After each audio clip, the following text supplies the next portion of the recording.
Baik, Bapak Ibu sekalian, sebenarnya apa yang sudah saya sampaikan secara singkat tadi bukan hal yang baru dan juga kemungkinan juga untuk apa yang saya kemukakan pada sesi berikut ini dalam waktu singkat bukan hal yang baru.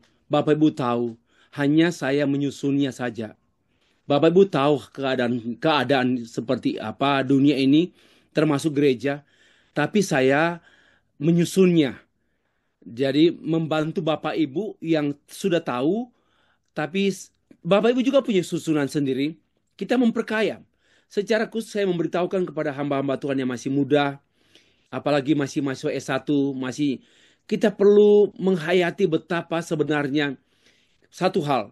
Kita perlu memahami Alkitab. Itu ansi, itu absolut. Tapi jangan lupa juga kita perlu mengenal dunia ini. Seperti apa dunia di mana kita tinggal dan kita melayani.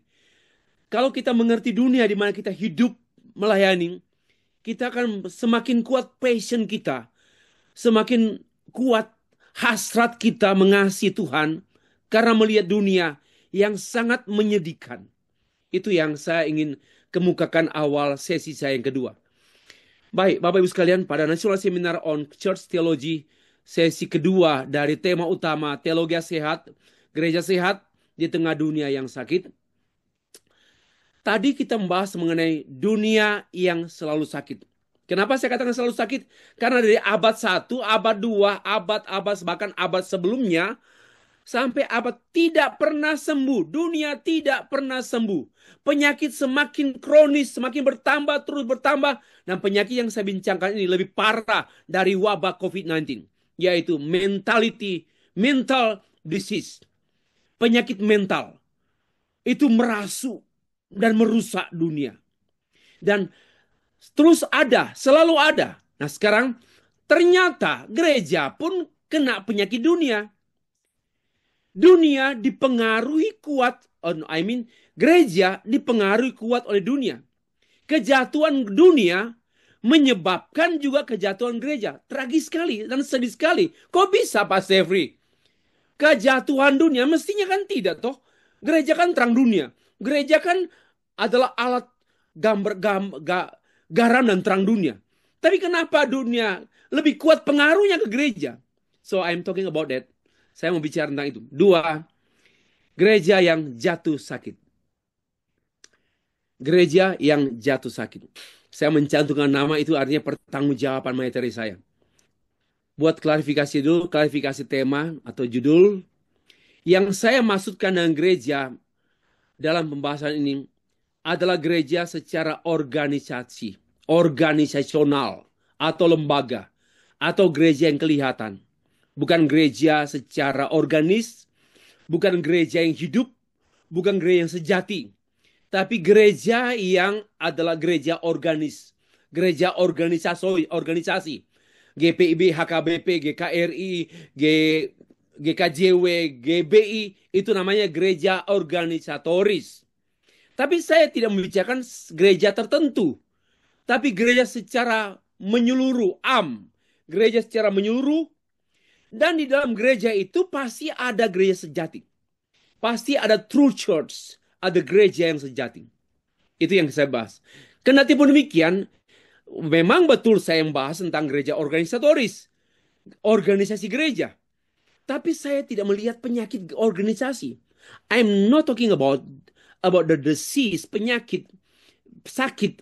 Saya nggak bicara mengenai sickness, tentang sakit penyakit, organisasi. No, itu manajemen. Saya bicara mengenai gerejanya yang sakit. Yang dapat diidentifikasi dan didiagnosa melalui gereja yang kelihatan. Gereja organisatoris. Bisa dilihat sakit sehatnya gereja. Saya tidak memeriksa organisasi gereja. Terlalu dangkal kita bicara itu. Saya tidak memeriksa kelembagaannya. Tapi saya melihat gereja melalui gereja dalam bentuk kelembagaannya. Ya, gereja dalam bentuk kelembagaannya. Itulah klarifikasi tema. Kita baca satu bagian seperti bagian tadi saya awal dengan membaca Efesus pasal 5 ayat 16 ayat 15 sampai 18. Sekarang saya undang Bapak Ibu memberi perhatian pada Roma pasal 12 ayat 2. Saya pun menggunakan terjemahan versi NIV.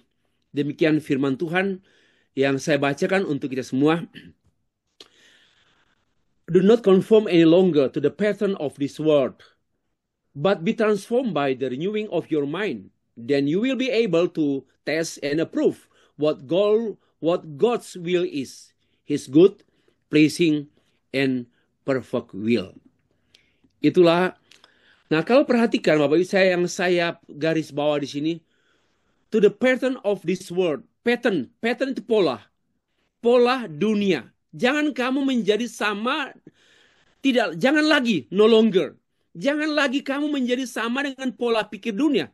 Karena pattern ini dalam bahasa Yunani terkait dengan thought, terkait dengan pikiran dunia. Jangan lagi kamu sama dengan pikiran dunia. Jangan menjadi mental dunia. Jangan ikuti mental dunia yang sakit. Jangan menjadi sakit dengan penyakit mental dunia. Janganlah. Jangan kamu memiliki cara pikir. Itu the pattern of this world. Artinya the pattern of world thinking. Dengan cara berpikir dunia. Kalau kita lihat bahasa Yunaninya, me sustemesiste. Dalam bentuk passive voice, imperatif. Kata jangan kamu. Jangan kamu bukan jangan kamu tapi jangan kamu dipengaruhi oleh pola pikir dunia, noos, yang jahat. Karena pola pengertian dunia itu jahat atau bertentangan dengan Allah, atau yang memusuhi Allah. Allah nggak suka yang melawan firman. Jangan kamu ngikuti cara pikir dunia yang melawan Tuhan. Sekalipun kamu mungkin nggak sadar. Jangan. Ya. Mesus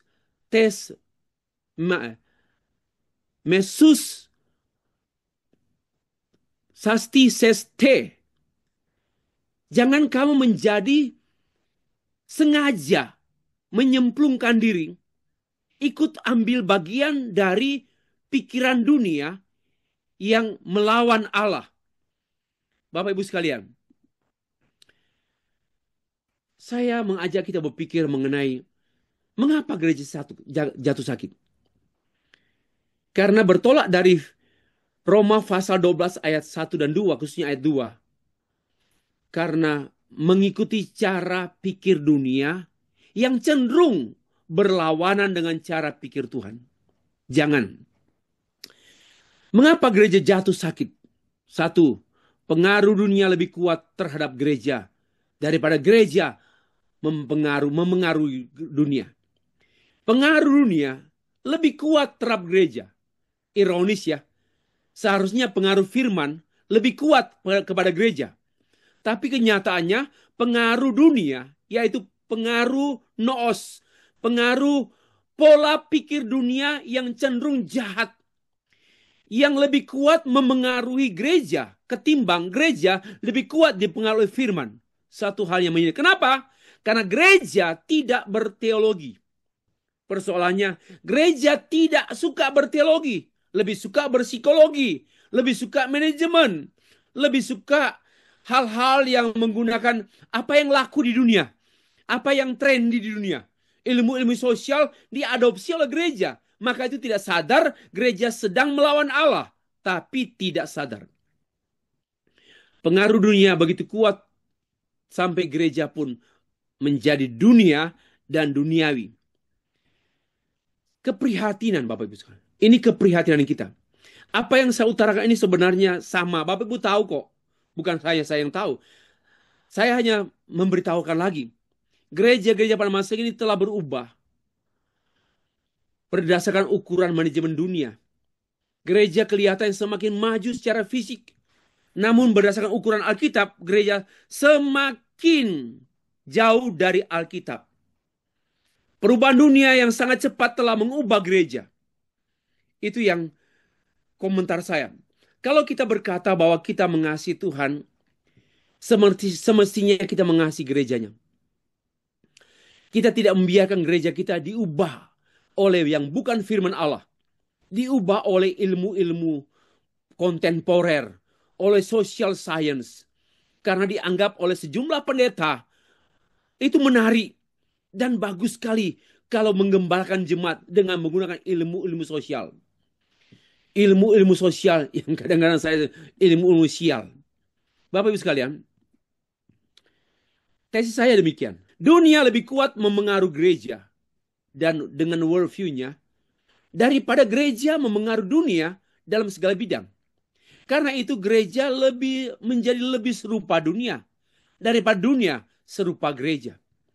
Kalau ada yang keberatan Bapak Ibu dengan pernyataan saya, dengan tesis saya, Bapak Ibu bisa menyampaikan pertanyaan. Dan saya mungkin memberikan lebih jauh, lebih luas, lebih lagi penjelasannya. Tapi siapa yang bisa membantah bahwa gereja lebih kuat pengaruhnya terhadap dunia daripada dunia terhadap gereja? Saya pikir pengaruh dunia lebih kuat, sangat kuat memengaruhi gereja sampai banyak gereja yang menjadi duniawi. Sampai banyak gereja yang tidak serupa Kristus. Yang menjadikan gereja seperti gereja organisasi-organisasi umum saja. Organisasi partai politik, pendetanya debat-debat, pendetanya menghina-menghina, pendetanya menjatuhkan, pendetanya menipu, pendetanya mohon maaf, rakus-rakus semua. Ambil uang jemaat, menipu dengan atas nama jual firman. Nah, my tesis ini saya tindak lanjuti dengan demikian. Perubahan radikal terjadi. Survei yang diadakan oleh Roland J. Sider dalam buku The Scandal of Evangelical Conscience, dia mengatakan demikian. Survei demi survei yang ada di tangan kita menunjukkan bahwa orang-orang Kristen Injili nampaknya sedikit demi sedikit hendak memeluk gaya hidup hedonis, materialis, berpusat pada diri sendiri, dan berperilaku amoral dan perkara seksualitas seperti dunia pada umumnya. Ini buku yang diterbitkan oleh Literatur Perkantas Surabaya. Sudah lama, 2007. Sudah cukup lama. Membuka mengenai keadaan gereja yang dia riseti, dia teliti, dan dia mengamati kok gereja makin serupa dunia, makin mirip dengan gaya hidup dunia yang penuh hedonis, hidup penikmatan, menikmati berkat Tuhan, menikmati sampai menikmati seksual-seksual liar, lawan jenis, sejenis, dan juga dengan yang bukan pasangan. Dan itu kan berita yang terjadi, apalagi di Australia, seorang pendiri satu lembaga besar pun mundur karena apa? Suaminya selingkuh. Mentalis dunia dan gereja seperti yang digambarkan saya berikut. Lebih dikuasai oleh sekularisme yang tidak tertarik dengan yang tidak tertarik dengan transenden, lebih melihat bahwa mental dunia ini kebangkitan agama-agama. Dibandingkan dengan 40 tahun yang lalu, agama-agama agak redup kecuali agama Kristen. Sekarang hampir semua agama bangkit dengan tawaran-tawarannya. Lalu terjadi perubahan gaya ibadah. Dulu sangat formal, sekarang informal. Dulu sangat seremonial, sekarang celebration. Itu rayakan. Dulu sebuah kota Allahku sangat-sangat seremonial. Sekarang rayakan, menari-nari. Nggak salah, tapi sudah berubah. Telah berubah. Kemudian dulu individualisme yang sifatnya personal, sekarang menjadi individualisme yang sifatnya komunal. Individualisme kedaerahan, individualisme kegerejaan, fanatis gereja, tapi tidak fanatis Tuhan Yesus Kristus. Itu sekarang. Perubahan tata ibadah menjadi minimalis. Coba lihat ibadah sekarang. Doa pembukaan, nyanyi, khotbah, pulang. Jangan lupa persembahan. Sangat minimalis. Nggak ada lagi sambutan atau votum, salam, kemudian bersaksi. Nggak ada lagi pengakuan iman rasuli. Nggak ada lagi doa syafaat. Sekarang minimalis. Karena dunia sedang mengubah gereja. Dunia sedang mengubah gereja untuk menjadi minimalis, praktis. Pokoknya minimalis, praktis.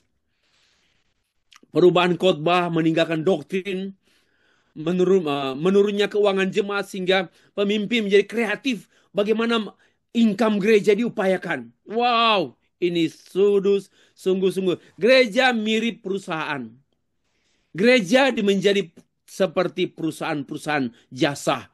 Jual konseling pranika, bayar, jual kunjungan, jual program sekarang gereja, program jual program.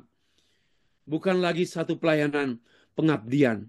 Selanjutnya juga mentalitas dunia, perubahan pola kepemimpinan politis dan bisnis menjadi kepemimpinan gereja. Gaya kepemimpinan gereja, gaya pemimpin partai politik, gaya pemimpin pengusaha yang mengatur gereja.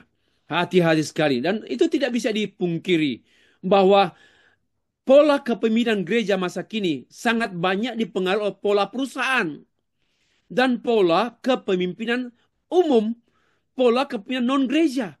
Pola-pola gaya-gaya kepemimpinan non-gereja sudah masuk ke gereja sampai gereja menjadi tidak gerejawi lagi. Adopsi manajemen umum menjadi manajemen gereja, pengkultusan institusi ditinggalkan, diganti dengan pengkultusan pribadi dan komunitas. Ini juga yang saya pikir pegangan. Sekarang sudah susah kita mendengar gereja punya pegangan teologi, pegangan dogmatika, dan jemaat punya pegangan dogmatika yang kuat sekali menghadapi bidat-bidat. Punya pegangan dogmatika menghadapi tantangan hidup. Hampir manja semua. Pak Pendeta, saya sakit, doakan saya. Pak Pendeta, tolong kunjungi saya, aku susah. Pak Pendeta, semua. Kenapa? Karena nggak ada pegangan lagi. Banyak anggota gereja yang nggak punya pegangan. Hanya semua jadikan pendeta itu dukun. Pak Pendeta, saya flu. Pak Pendeta, saya susah, saya perlu uang. Pak Pendeta, doakan saya. Jadi kayak dukun. Kenapa? Karena anggota gereja tidak memiliki pegangan. Kenapa? Masyarakat postmodern nggak suka pegangan. Nggak suka dogmatika. Nggak suka tradisi. Nggak suka landasan. Nggak suka. Nah inilah yang berikut. Bangkitnya ilmu-ilmu non-teologi. Karena kemajuan peradaban yang ditandai dengan kemajuan teknologi informatika, berbarengan dengan itu pula para orang-orang gereja mencermati demikian. Wow, ternyata lebih penting menerapkan ilmu keuangan, manajemen keuangan, administrasi umum ke gereja. Dan pendeta pun diam sekali, seribu bahasa, membiarkan perusak-perusak gereja, penatua, pena muda masuk dalam gereja, mengatur gereja dengan ilmu-ilmu sains umum. Ini betul-betul satu pengrusakan gereja. So that's why George Barna menulis buku Frog in the Kettle. Kodok dalam kettle. Yang dia gambarkan bahwa gereja itu seperti kodok dalam kettle. Dimasukkan dalam kettle, lalu ada bara api, ada nyala api, dia nggak langsung lompat. Dia langsung mengikuti adaptasi. Makin hangat, makin enak. Inilah gereja yang beradaptasi. Gereja terus beradaptasi dengan dunia. Maka ada juga pendeta, baru BTH, berusaha untuk ambil master hukum. Untuk apa itu loh? Harusnya master teologi ya. Master Alkitab. Untuk apa ambil master hukum? Kalau sudah punya master teologi, bolehlah ambil master hukum.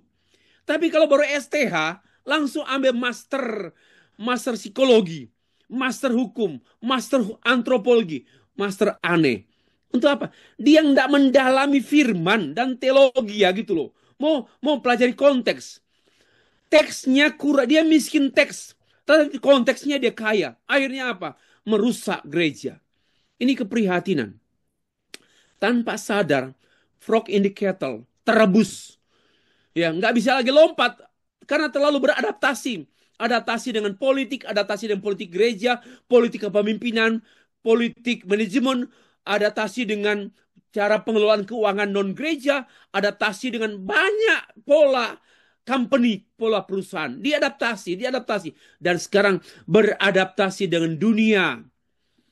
Sampai duniawi. Nah, gereja menjadi serupa dunia.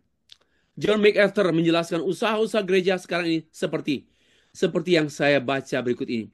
It makes the church a populist organization, recruiting members, merekrut members by providing them a warm and friendly atmosphere. Merekrut anggota gereja bukan dengan pemuritan, bukan dengan penginjilan, tapi dengan tawaran-tawaran. Biarlah di gereja ini, saya waktu ke Perth berapa tahun yang lalu dengan Pak Joko sampai ada gereja yang bagaimana menciptakan suasana nyaman di gereja. Orang berzina, berdosa, homo pun diterima. Ini rumahmu. Ini lalu menciptakan friendly atmosphere. Bisa makan sama-sama. Bisa entertain. Setan betul gereja-gereja seperti ini sekarang. Sudah mengubah semua menjadi kafe-kafe. Seperti kafe-kafe. Dan John MacArthur menyebut demikian. Then the church become more like salon. Salon gunting rambut. Salon apa kecantikan. Gereja tidak lebih daripada salon kecantikan, salon pengobatan daripada rumah ibadah. Buka dalam buku dan saya mencantumkannya, A Same of the Gospel When the Church Becomes Like the World. Itu dari bukunya tahun 2010. Begitu juga gereja menjadi serupa dunia. Saya ambil dari Billy Graham, dari buku yang ditulis oleh Darrell Robin, di editornya, disunting. Billy Graham menulis begini, iklim yang mewarnai institusi gereja masa kini tampaknya sedang menyeret gereja ke dalam keadaan yang sangat berbahaya. Pola pikir materialisme, sekularisme nyaris mengalahkan dan dalam medan tempur ini. Kalau tidak segera ada perubahan, reformasi, maka tubuh institusi gereja ini akan mengalami kemunduran terus. Ini sudah 20 tahun yang lalu. Bapak Ibu, dia sudah membahas ini 20 tahun yang lalu. Dan memang sudah mundur. Kenyataannya sudah mundur. Loh, mengapa gereja jatuh sakit? Saya mau beritahukan. Tadi penyebab-penyebab sekunder. Penyebab-penyebab sekunder tertier. Sekarang saya mau beritahukan penyebab-penyebab primer. Yang menyebabkan hal yang utama. Karena apa? Gereja kehilangan kekuatan utamanya. Yaitu Injil Yesus Kristus. Gereja jatuh sakit karena kekuatan utamanya gereja yaitu Injil adalah kekuatan Allah. Roma pasal 1 ayat 16-17. Injil adalah kekuatan Allah. Tidak ada lagi pada gereja sehingga gereja memang sangat mudah jatuh sakit. Bapak Ibu yang dikasih Tuhan. Perhatikan, teologi disingkirkan dari gereja. Itulah awal menyingkirkan Injil. Mari kita perhatikan. Tulisan John Stockhouse Jr. Saya mengutip demikian. Teologi sedang disingkirkan oleh pelayan-pelayan gereja sama dengan kecenderungan masyarakat dunia yang postmodern yang tidak lagi tertarik dengan tradisi teologi. Dan John G. Stockhouse Jr.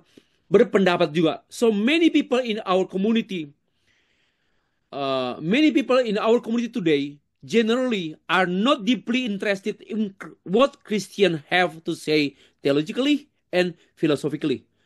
Sudah nggak tertarik dengan kebenaran-kebenaran filosofis Kristen dan teologis Kristen. Nggak lagi tertarik. So itulah kemunduran gereja. Gereja pada waktu nggak tertarik, apalagi hamba Tuhan beralasan malas belajar teologi. Sudah cukup lah. Saya sudah cukup STH, sudah cukup. Tapi khotbahnya makin ngelantur, khotbahnya makin gak Alkitab, khotbahnya makin aneh-aneh. Bilang gak cukup. Harus sekolah lagi. Harus masuk sekolah teologi.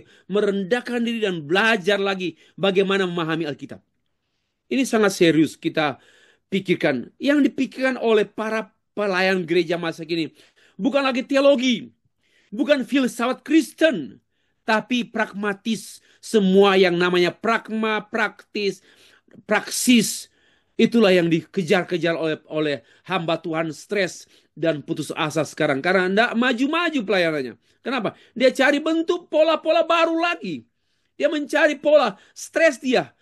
Karena dia coba ini, coba itu, coba ini. Coba doa puasa, coba PA, nggak laku. PA, pemahaman Alkitab, nggak laku. Dia mulai cari ilmu lain. Akhirnya, nggak lebih dari dukun. Bapak Ibu, teologi telah hilang. Ini David Wells menyatakan demikian. Teologi telah lenyap baik dalam gereja maupun dalam lingkungan akademis. STT pun udah tantangan besar bagi kita. Hanya ya saya nggak memandang rendah, tetapi banyak yang ambil SPD, MPD, karena ya ada kalau itu panggilan ada visi menjadi guru teladan, guru misionaris, guru Injil di sekolah-sekolah umum, baguslah. Tapi ada yang bilang, aku nggak mau Pak, berat. Bahasa Ibrani, bahasa Yunani, tafsir, teologi, nggak mau saya Pak. Ini mau jadi apa orang pendeta seperti ini? Menghindari yang sebenarnya. Menghindari sebenarnya, mau yang remeh-remeh saja, yang dangkal-dangkal saja. Kenapa? Karena hanya mau ilmu, hanya gelar saja. Ini satu yang menyedihkan karena banyak orang bergelar sarjana, master teologi, doktor teologi, tapi nggak tertarik dengan teologi. Bergelar master teologi, doktor teologi, tetapi tidak nampak passion teologi dalam khotbahnya. Tidak nampak passion teologi dalam ministrinya. Tidak nampak passion api teologi dalam tulisannya. Tidak nampak. Maka yang nampak sekarang telah terjadi perubahan. Teologi Alkitab berubah merosot menjadi apa kata pembaca. Allah itu pelayan manusia. Kristus itu bukan satu-satunya. Gereja itu serupa dunia. Sudah terjadi pergeseran dan perubahan dan kemudian telah terjadi penghilangan di esensial teologi Kristen. Sungguh-sungguh menyedihkan pada masa kini. Dan saya mengacu pada David Wells. Hilangnya Injil dalam gereja menurut saya merupakan bencana terbesar bagi dunia. Baik dan atau kalau begini, ya betul, masih ada Injil, tapi nggak memberitakan Injil. Hanya memberitakan Injil yang lain dan tidak memberitakan Injil. Menurut saya ini merupakan kejahatan terbesar dunia. Gereja adalah penjahat terbesar dunia kalau tidak memberitakan Injil. Tapi bagaimana mereka bisa memberitakan Injil? Mereka nggak punya Injil. Tragis ya. Dan dunia ini nasibnya bergantung pada gereja. Yaitu Allah Tuhan untuk menginjili dunia. Supaya menghadirkan keselamatan lewat pemberitaan Injil. Tetapi masalahnya, gereja sudah kehilangan Injil. Bagaimana gereja menginjil lagi? Ini bencana terbesar sesuai. Saya menyebut ini merupakan bencana terbesar dunia. Bukan COVID-19, bukan bom atom. Karena bencana terbesar dunia ini berdampak pada kekekalan, hukuman kekal. Bencana terbesar dunia ini yaitu tatkala gereja tidak menginjili. Itu bencana terbesar dunia. Bapak Ibu, dan saya membuat kutipan atau quotation pada hari ini. Demikian. Injil adalah jantung teologi. Dan teologi adalah jantung gereja. Simak baik-baik pernyataan saya ini. Injil itu jantungnya. Jadi teologi itu punya jantung apa? Injil. Semua teologi tanpa Injil, tolologia. Semua teologi tanpa Injil, nothing. Biasa saja itu. Nggak ada apa-apanya, ilmu saja. Ilmu sihir bahkan. Tapi jantung teologi adalah gospel. Nah, tetapi ingat, jantung teologi, jantung gereja adalah teologi. Karena itu gereja harus berteologi. Gereja harus berteologi. Kalau gereja berteologi berarti gereja berinjil. Kalau gereja berteologi, doing theology, berarti gereja punya Injil. Kenapa saya berikan statement yang kedua? Hilangnya teologi dalam satu gereja diganti dengan ilmu-ilmu sosial yang populer, populis, dan pragmatis sesungguhnya menyingkapkan apa? Hilangnya Injil dalam gereja tersebut. Bapak Ibu sekalian, benarkah Injil dapat hilang? Mungkin Bapak Ibu bertanya, memang Injil bisa hilang. Injil dapat hilang. Injil bukan dapat hilang, dapat dihilangkan oleh gereja. Mari kita diagnosa Alkitab saja. Hasil diagnosa Tuhan Yesus pada beberapa gereja di Asia Kecil seperti gereja Tiatira, gereja Laodikia, dicela Tuhan. Karena apa? Gereja akhirnya menjadi tempat penyembahan berhala. Wahyu pasal 2 ayat 20. Dan gereja di Laodikia menjadi gereja yang angkuh, tanpa Injil. Apa artinya? Gereja bisa berubah. Gereja secara organisatoris ya. Bisa berubah. Dan bisa sakit parah. Kenapa? Karena kehilangan kekuatannya. Kehilangan Injilnya. Bisa sakit. Nah, sekarang itu singkat saja. Yang berikut. Benarkah Injil dapat hilang? Injil telah hilang di banyak gereja. Apa mau bukti lagi? Ada. Dulu kota Efesus adalah kota Kristen di mana Paulus mengirim surat kepada jemaat di Efesus. Surat Efesus. Sekarang dia Turki. Kristen di sana kelompok yang paling minor, paling sedikit. Apa artinya? Gereja hilang di Turki, di Efesus. Timotius pernah menjadi gembala sidang di Efesus. Tetapi Turki sekarang hilang. Hanya berapa orang Kristen di sana. Demikian pula di Eropa. Dulu Eropa kota negara Kristen. Sekarang negara ateis. Kenapa? Hilangnya teologi. Tahun lalu kami ke Vrije University di Belanda.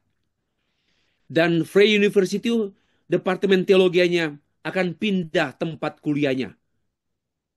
Pindah ke tempat. Kenapa? Karena jumlah peserta mahasiswa berkurang sehingga kekuatan ekonominya melemah. Nggak tertarik lagi berteologi. Pokoknya saya menegaskan demikian. Gereja yang tidak tertarik berteologi, tanda-tanda kehilangan Injil.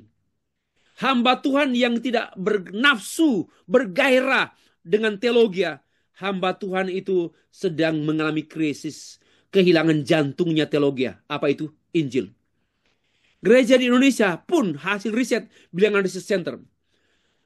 Dari ribuan gereja, hanya 2,6% yang menginjili selama 5 tahun dari hasil riset. Berarti mengapa hanya 2,6% yang menginjili? Mengapa? Karena hanya mereka yang punya Injil. Yang lain semua yang 93,4% nggak menginjili. Kenapa? Nggak punya Injil. Karena memang gereja yang tidak menginjili adalah gereja yang tidak memiliki Injil. Tidak mungkin orang yang tidak memiliki Injil, yang memiliki Injil, nggak menginjili. Injil itu mendesak dia, mendorong dia, membuat dia bergebeban, bergumul, dan membuka jalan penginjilan. Injil itu sendiri. Bapak Ibu sekalian. Benarkah Injil dapat hilang? Injil telah hilang menurut para ahli. Michael Horton dalam bukunya Gereja Tanpa Kristus.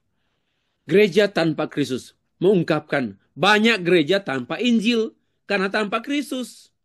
John MacArthur, Roland G. Snyder. Gereja telah menyerupa dunia tanpa Injil dan mati.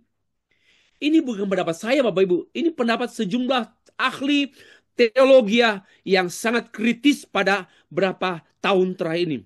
Termasuk teolog senior anti-liberal yaitu G. Gresham Machen yang menegaskan di Amerika sekarang ini banyak Injil, tapi Injil alternatif, bukan Injil Alkitabiah lagi. Sudah sangat menyedihkan sekali. Banyak Injil di Amerika, tapi bukan Injil Biblical Gospel, melainkan Injil alternatif gospel, Injil kesehatan, Injil kemakmuran dan sebagainya. Ada lagi pendapat. Benarkah Injil dapat hilang? Injil telah hilang menurut para ahli. Dari buku yang saya baca, saya punya buku ini, Paul Wasser, The Gospel Call and True Conversion, tahun 2013. Dia menegaskan ini, setelah 500 tahun usia reformasi, gereja diubah susutkan menjadi lesser gospel. Injil yang lebih kurang lagi. Sangat memprihatinkan. Injil dikurang-kurangi menjadi kurang Injil. Itu yang dikemukakan oleh seorang pengkhotbah Paul Wasser dan penulis buku juga. Ada lagi David Wells, sudah diterjemahkan oleh Momentum tahun 2013. Jantung gereja Injili pun mulai sakit sehingga teologi gereja-gereja Injili menjadi lumpuh dan cenderung semakin liberal. Dahulu orang-orang Injili berdiri jauh dari teologi liberal, sekarang sudah menjadi saudara sepupu dengan para teolog-teolog liberal. Ini pendapat David Wells, bukan pendapat saya. Saya hanya mengumpulkan peluru-peluru. Injil dihilangkan dengan sengaja oleh gereja. Ada satu buku yang ditulis, dan buku itu ditulis oleh John Stockhouse Jr. Dari tulisannya yang berjudul From Architecture to Argument, Historic Resources for Christian Apologetic, dalam buku Christian Apologetic in the Postmodern Era. Dia menulis demikian, sepanjang sejarah gereja, wajah gereja terus dipermalukan oleh pemimpin-pemimpin yang tidak memiliki Injil dan integritas seperti yang dilakukan oleh beberapa pengkhotbah televisi yang memalukan dengan khotbah kehidupan mereka yang healing, money, sex, money, prophecy, money, money, healing, healing, sex, sex, money. Ini semua hal yang sangat menyedihkan wajah gereja, pemimpin gereja. Nggak bisa dibantah, ini tulisan yang sudah beredar. Ada buku lagi, No Place for Truth, or Whatever Happened to Evangelical Theology, David Wells. David Wells mempertanyakan kaum Injil kontemporer yang mengklaim iman mereka tetap teguh namun tidak berhasrat dalam berteologi. Iman teguh, banyak doa, banyak ibadah, tapi nggak berhasrat berteologi. Akar masalahnya hilangnya Injil karena hilangnya hasrat berteologi. Saya bersyukur kebanyakan yang hadir di sini saya kenal itu teman-teman yang masih kuliah S2, lagi kuliah S3, masih punya hasrat berteologi. Kalau Bapak Ibu hamba Tuhan masih punya hasrat berteologi, berarti Bapak Ibu hasrat berkebenaran, mengkaji kebenaran, menyukai kebenaran, mencintai kebenaran, mengagungkan kebenaran, memberitakan kebenaran. Berarti Bapak Ibu sedang dalam posisi yang bagus. Puji Tuhan. Dalam buku The Scandal of the Evangelical Conscience, Roland J. Sider menulis ini, Why are Christians living just like the rest of the world? Mengapa orang Kristen hidup seperti dunia hidup? Mengapa orang Kristen hidup seperti dunia hidup? Juga Christless Christianity, Michael Harton. Dia menulis tentang Injil alternatif gereja-gereja Amerika. Ini kritiknya terhadap beberapa gereja di Amerika Injili tahun 2012. Dia menegaskan demikian. Injil direndahkan hanya dengan tema-tema dengan alasan menjadikan lebih relevan. Mari kita membuat Injil lebih relevan.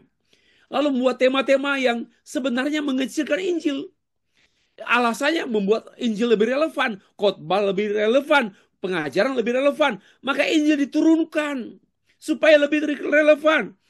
Ini satu pekerjaan setan yang menipu, seperti menipu Adam dan Hawa. Saya menulis buku tahun 2020 mengenai Injil palsu dalam gereja, teologi Injil dalam penginjilan abad 21. Di mana saya membukakan mengenai di gereja masa kini masih ada Injil, bukan masih banyak, masih ada Injil. Tetapi yang banyak Injil palsu. Injil palsu dalam gereja. Kenapa? Injil non-biblical, Injil kesehatan, Injil kemakmuran, Injil kesejahteraan, Injil, banyak jenis Injil pada masa kini dikhotbahkan oleh para pendeta masa kini. Tetapi itu bukan Injil. Bapak Ibu, kemudian tahun 2017 saya menulis buku Gereja Menjadi Serupa dengan Dunia dan Duniawi. Membukakan mengenai betapa pada abad 16 para paus, klergik, para kardinal, sejumlah kardinal dibukakan kotornya memimpin gereja abad 11, 12, 13, 14. Sangat kotor, lebih kotor dari setan. Sangat kotor mengenai keuangan seksual, ya, hubungan seksual dengan biarawati, banyak anak digugurkan dan dikuburkan di bawah fondasi gereja. Sangat kotor. sangat kotor. Tapi Tuhan membangkitkan seorang tokoh reformator, Martin Luther, dan juga tokoh-tokoh reformator yang lain, Farel, Zwingli, dan juga Calvin, dan banyak tokoh lain-lain. Dan tiap tahun, sampai sekarang, Tuhan membangkitkan para reformator yang mengembalikan gereja yang kotor kepada kebersihan sesuai Alkitab. Bapak Ibu sekalian, Wayne Grudem menulis Free Grace Theology, 5 cara bagaimana mengecilkan Injil. 5 cara yang dibukakan oleh siapa ini? Oleh Wayne Grudem, cara-cara gereja mengecilkan Injil. Sungguh-sungguh, so that's why Injil tak ada lagi dalam gereja. MacArthur menegaskan bahwa gereja-gereja yang dikenal sebagai gereja penginjilan telah dikuasai oleh Injil pragmatis. Injil direndahkan hanya dengan tema-tema yang tadi saya sebut, mencari relevan. Sangat-sangat menyedihkan. Kita harus menangis, Bapak Ibu. Semua kita yang memiliki keprihatinan melihat dunia, melihat gereja menyedihkan seperti ini, harus menangis. Akibat gereja kehilangan Injil, gereja menjadi sangat parah. Kehilangan identitas, kehilangan pegangan, kehilangan pengaruh. Saya tanya, apa perbedaan menyolok antara gereja dengan non-gereja masa kini? Hampir sama. Waktu COVID-19, itu pandemik itu. Wah, gereja dan yang lain mirip sama semua. Dikungkung ketakutan, penuh ketakutan. Hampir sama. Dengan lembaga-lembaga, dengan perusahaan-perusahaan, nggak ada sesuatu yang gereja tampilkan sebagai suara kenabian di tengah-tengah masa pandemik. Nggak ada. Biasa sama-sama tertawan oleh pandemik. Coba lihatlah pemimpin gereja dengan pemimpin partai politik, ketua-ketua STT dengan anggota dewan, kelakuannya hampir sama loh. Kelakuannya hampir sama, teriak-teriak, menghina orang, bahasanya kasar sekali, lebih kasar dari setan. Apa? Kehilangan identitas. Hamba Tuhan kehilangan identitas. Para pelayan Tuhan kehilangan identitas. Mirip pemimpin duniawi. Gereja pun mirip perusahaan. Nggak sama lah, nggak beda lagi. Dan yang paling mendasar, gereja kehilangan pegangan. Saya mau tanya, mana teologi gereja A, teologi gereja B, teologi gereja A? Di mana rasa haus hamba Tuhan, gereja, dan juga para pendeta dan jemaat haus berteologi? Kenapa? Gak tertarik dengan pegangan teologi lagi. Kehilangan pegangan. Akhirnya pegang sana, pegang sini. Nggak ada pegangan. Jatuh. Banyak yang jatuh. Karena tanpa pegangan lagi. Dijatuhkan oleh postmodernisme. Dengan paham-paham kebaharuan sekarang. Yang demikian menggoncang banyak gereja sekarang. Hamba Tuhan pun linglung. Hamba Tuhan pun goyah. Kenapa? Nggak punya pegangan lagi. Nggak tertarik berteologi ya. Nggak tertarik dengan Injil. Akhirnya apa? Nggak ada pengaruh. Apa pengaruh kita? Apa pengaruh garam terang dunia gereja di tengah-tengah Indonesia sekarang ini? Apa pengaruh garam dan terang dunia, pengaruh Injil melalui gereja di tengah-tengah dunia yang gelap ini? Apa pengaruhnya? Nanti kita bahas hari Sabtu. Hari terakhir, hari ketiga. Injil hilang dalam gereja merupakan bencana terbesar bagi dunia. Tidak memberitakan Injil, dan kalau memberitakan Injil ada, tapi nggak memberitakan Injil, melainkan memberitakan Injil lain, Injil kemakmuran, Injil prosperity, itulah kejahatan terbesar dunia. Setan pun kalah. Setan mundur diri. Kenapa? Pendeta lebih setan. Bapak Ibu, solusinya apa? Apa solusinya dengan gereja jatuh sakit karena kehilangan Injil? Solusinya reformasi Injil. Sorry, tidak jelas. Injil. Reformasi Injil. Apa? Satu, reformasi Injil adalah mengembalikan gerejanya kepada pandangan Injil. Apa kata Injil? Menurut Injil. Lalu menghasilkan cara berpikir dan cara hidup dan bertindak Injil. Gereja cara pikirnya Injil. Cara karakternya Injil. Penyembahannya Injil. Penginjilannya. Konselingnya Injil. Pastoralnya Injil. Cara bertindaknya Injil. Kita perlu mereformasi gereja. Bapak Ibu, acuan reformasi gereja adalah Injil Kerajaan Allah, yaitu pengajaran perbuatan, maksud saya pribadi perbuatan pengajaran Tuhan Yesus itu yang ditegaskan oleh para reformator pada abad 16 dan para reformator pada abad modern silam. Injil menjadi jantung teologi dan teologia menjadi jantung gereja. Sekali lagi, teologia jantungnya adalah Injil, gereja jantungnya adalah teologi. Bapak Ibu yang dikasih Tuhan. Jadi reformasi adalah panggilan untuk kembali kepada Tuhan Yesus Kristus, apa yang Tuhan Yesus lakukan dan apa yang Tuhan Yesus ajarkan.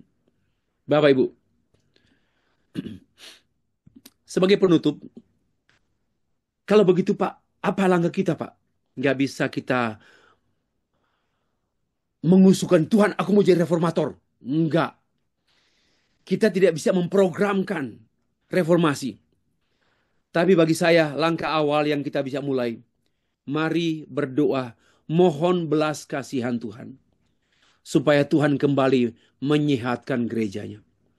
Supaya Tuhan kembali memulihkan gerejanya. Kita minta belas kasihan. Diawali dengan doa puasa. Minta belas kasihan Tuhan. Jangan buat program reformasi. Itu kedagingan. Yang kedua, mari kita mulai memberi diri kita untuk menjadi alat reformasi Tuhan. Dimulai dengan reformasi diri sendiri. Makin mencintai Alkitab. Makin mencintai Alkitab. Makin menjunjung tinggi Alkitab. Makin mencintai Injil. Menyukai berteologi. Suka berteologi. Ya, yang S1 ambil S2. Saya ini enggak mutlak, tapi ini dorongan. Gairah belajar. Kalau sudah nggak cukup kuliah S2, S3. Tapi gairah belajarnya itu tidak terbatas. Terus gairah ingin tahu. Gairah belajar Alkitab secara teologis. Mari, dimulai pada kita. Saya pikir ini langkah-langkah kita memberi diri untuk menjadi alat reformasi Tuhan. Mulai dari yang terdekat kita. Mereformasi. Tuhan mereformasi hidupku. Mencintai Injil. Menyukai Injil. Dari segala yang kusukai. Mereformasi diri. Cara pikir mulai menjadi cara pikir Injil. Kelakuan Injil. Pelayanan Injil. Khotbah Injil. Jangan terus khotbah psikologi. Bolehlah seminar-seminar. Tapi Injil lah yang menjadi topik utama. Hidup kita. Khotbah kita. Tulisan kita. Semuanya. Karena Yesus Kristus pun dia datang demi Injil. Dia mati demi Injil. Dia disalib demi Injil. Dia bangkit demi Injil. Dia naik ke surga demi Injil. Dia datang demi Injil. Nah kita demi apa? Demi dinamit. Harus demi Injil. Bapak Ibu yang dikasih Tuhan. Selesai. Terima kasih.